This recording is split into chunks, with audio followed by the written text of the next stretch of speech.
Mapapagod, pero hindi susuko. Alam mo ba na may dalawang uri ng pagod na pwede mong madama?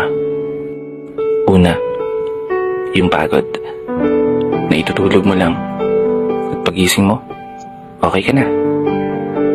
Pero may isang uri ng pagod na talagang kakaiba. Yun ay ang pagod na hindi nadadaan sa pahinga. Isang pagod na magpapahiwatig kung gaano kabigat ang mga problema mong daladala. Pagod na magpapanginig ng mga luha sa mata.